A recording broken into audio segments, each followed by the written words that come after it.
केंद्र ने बंगाल को बनाया निशाना। अभी अभी आया ममता बनर्जी का बयान। जिस तरह से चुनाव आयोग ने बंगाल को खास तौर पर निशाना बनाया है, वह पहले कभी नहीं देखा गया है, बल्कि बेहद चिंताजनक भी है। चुनावों की औपचारिक घोषणा से पहले ही मुख्य सचिव, गृह सचिव, डीजीपी, एडीजी, आईजी, डीआईजी, जिला मजिस्ट्रेट और पुलिस अधीक्षकों समेत 50 से ज्यादा वरिष्ठ अधिकारियों को बिना किसी ठोस वजह के और मनमाने ढंग से हटा दिया गया है।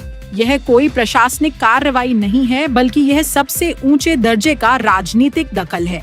जिन संस्थाओं को निष्पक्ष रहना चाहिए, उनका सुनियोजित तरीके से राजनीतिकरण करना संविधान पर सीधा हमला है। ऐसे समय में जब एक बेहद दोषपूर्ण SIR प्रक्रिया चल रही है और 200 से ज्यादा लोगों की जान पहले ही जा चुकी है, आयोग का रवैया साफ तौर पर पक्षपात और राजनीतिक हितों के आगे झुकने को दिखाता है, जिससे बंगाल के लोगों की जान लगातार जोखिम में बनी हुई है।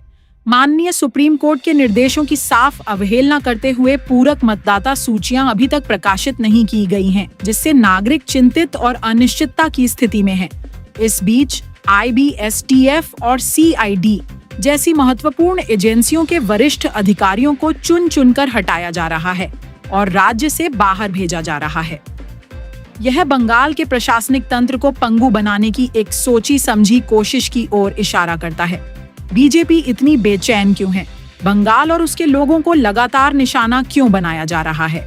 आजादी के 78 साल बाद भी नागरिकों को कतारों में खड़े होकर अपनी नागरिकता साबित करने के लिए मजबूर करने से उन्हें क्या संतोष मिलता है? आयोग की कार्रवाइयों में मौजूद विरोधाभास उसकी विश्वसनीयता के पूरी तरह से खत्म हो जाने को उजागर करते हैं। आयोग दावा करता है कि हटाए गए अधिकारियों को चुनावी ड्यूटी नहीं दी जानी चाहिए। फिर भी कुछ ही घंटों के भीतर उन्हीं अधिकारियों को चुनाव पर्यवेक्षक बनाकर भेज दिया जाता है। सिलीगुड़ी और बिधाननगर के पुलिस आयुक्तों को पर्यवेक्षक के तौर पर नियुक्त करने से पहले उनके बदले किसी और की नियुक्ति न करने के कारण ये 2 महत्वपूर्ण शहरी केंद्र प्रभावी रूप से बिना मुखिया के रह गए। इस बड़ी चूक के सामने आने के बाद ही जल्दबाजी में सुधार किए गए। यह सुशासन नहीं है, यह अराजकता, भ्रम और घोर अयोग्यता को दर्शाता है, जिसे अधिकार के रूप में पेश किया जा रहा है। यह कोई इत्तेफाक नहीं है, यह जबरदस्ती और संस्थागत हेरफेर के जरिए पश्चिम बंगाल पर कब्जा करने की एक सोची समझी साजिश की ओर इशारा करता है।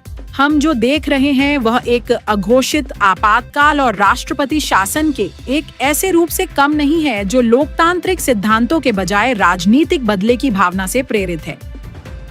बंगाल की जनता का भरोसा जीतने में नाकाम रहने के बाद बीजेपी अब जबरदस्ती, डराने धमकाने, हेरफेर और संस्थाओं के गलत इस्तेमाल के जरिए राज्य पर कब्जा करने की कोशिश कर रही है। मैं पश्चिम बंगाल सरकार के हर अधिकारी और उनके परिवारों के साथ पूरी तरह से खड़ी हूँ, जिन्हें सिर्फ ईमानदारी और लगन से राज्य की सेवा करने के लिए निशाना बनाया जा रहा है। बंगाल ने कभी किसी के आगे घुटने नहीं टेके और न ही कभी टेकेगा। बंगाल लड़ेगा, बंगाल विरोध करेगा और बंगाल अपनी धरती पर 1 फुट डालने वाले और विनाशकारी एजेंडे को थोपने की हर कोशिश को निर्णायक रूप से हराएगा। आपकी बात